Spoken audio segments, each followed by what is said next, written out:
A graça e a paz do Eterno te alcance onde quer que você esteja, amém?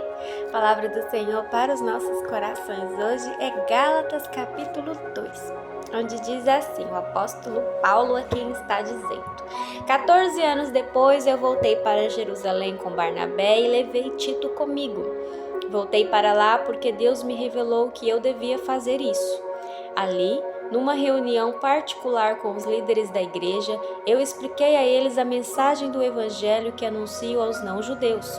Eu não queria que o trabalho que tinha feito e estava fazendo fosse um trabalho perdido. Tito estava comigo, mas ele não foi obrigado a circuncidar-se, embora ele não seja judeu.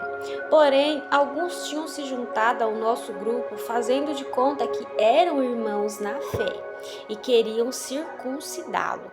Eram homens que tinham entrado para o grupo como espiões, a fim de espiar a liberdade que temos por estarmos unidos com Cristo Jesus e para nos tornar escravos de novo.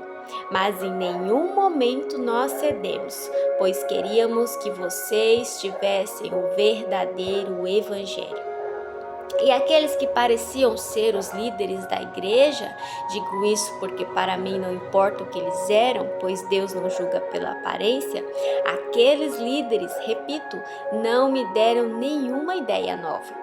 Pelo contrário, eles viram que Deus me tinha dado a responsabilidade de anunciar o evangelho aos não-judeus, assim como tinha dado a Pedro a responsabilidade de anunciá-lo aos judeus, pois pelo poder de Deus fui feito apóstolo para anunciar o evangelho aos não-judeus. Assim como Pedro foi feito apóstolo para anunciar o evangelho aos judeus. Por isso, Tiago, Pedro e João, que eram considerados os líderes da igreja, reconheceram que Deus me tinha dado essa tarefa especial e como sinal de que éramos todos companheiros, eles deram a mim e a Barnabé um aperto de mãos. E todos nós combinamos que eu e Barnabé iríamos trabalhar entre os não-judeus e eles entre os judeus.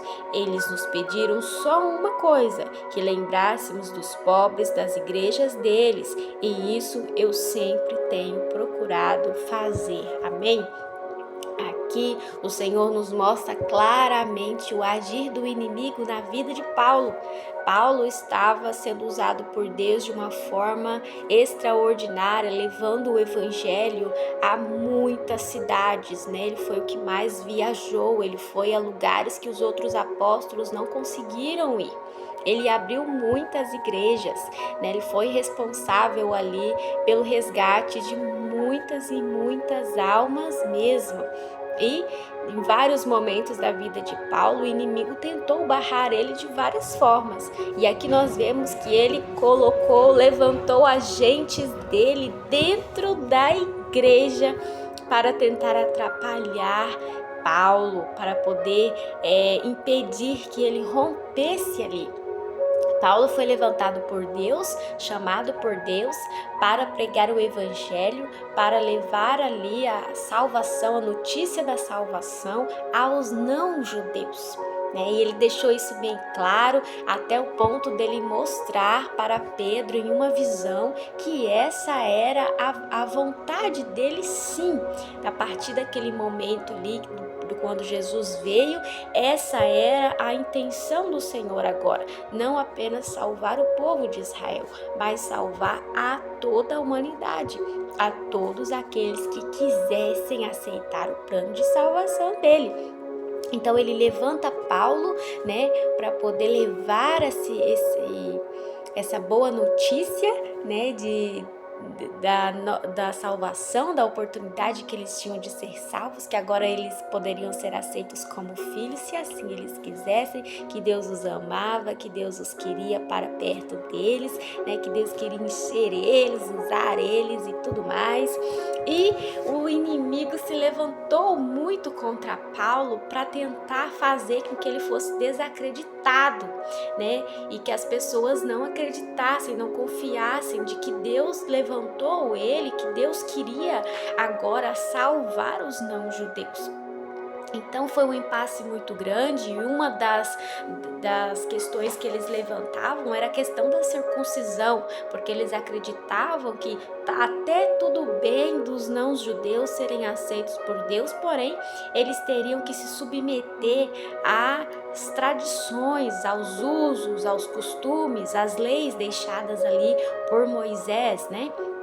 Que eles tinham que obedecer. Entre essas leis que eles tinham que obedecer, eles tinham que se circuncidar, que era ali uma tradição, todos os homens faziam, né, a partir de um determinado tempo do nascimento, ali no 7º dia, eles se circuncidavam, né, tinha que fazer isso, fazia parte da lei dos judeus, né? Só que Jesus, ele deixa bem claro que agora a salvação não era mais por obediência a leis, a usos e costumes, porque ele deixou as leis, mas eles tinham invertido tudo, né? Eles já não obedeciam da forma que era para obedecer. Eles inverteram o propósito, a intenção de todas as leis, né? Então o Senhor, ele chega, ele fala: agora o que vai salvar é o meu sacrifício, é a graça. É a graça. Aquele que me confessar diante de meu Pai, aquele que me aceitar, aquele que reconhecer quem eu sou, aquele que sair da vida de pecado, né, se achegar a mim, né, ele estará em mim, eu estarei nele, e essa pessoa terá o direito ali de ser chamado de filho de Deus. E de maneira nenhuma lançarei essa pessoa fora. E essa era a nova forma de salvação, pela graça, né? Pela graça adquirida ali por Jesus, e não pela lei, né?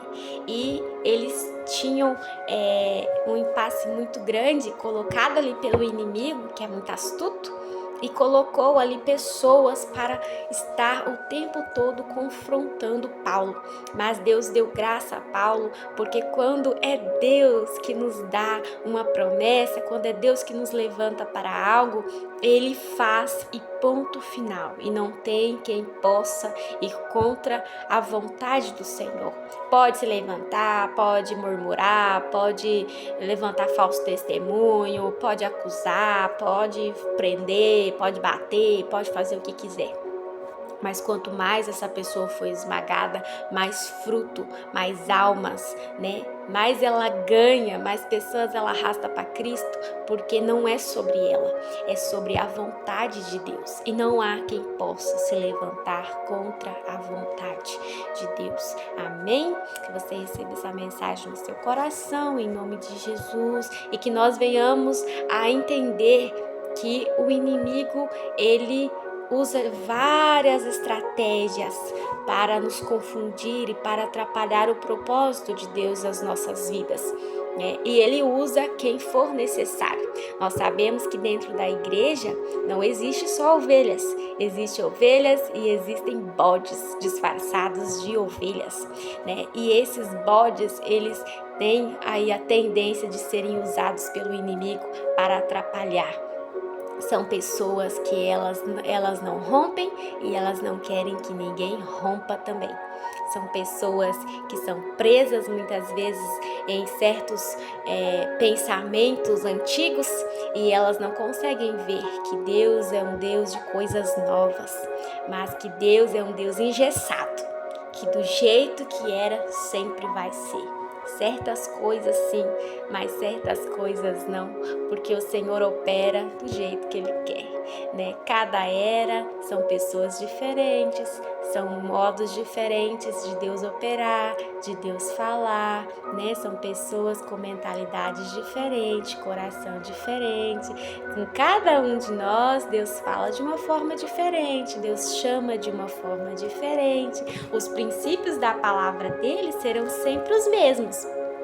Sempre os mesmos, né? Mas cada um ele vai chamar ali de uma forma diferente, especial. Olha, Pedro foi chamado para os judeus, mas Paulo foi chamado para os não judeus.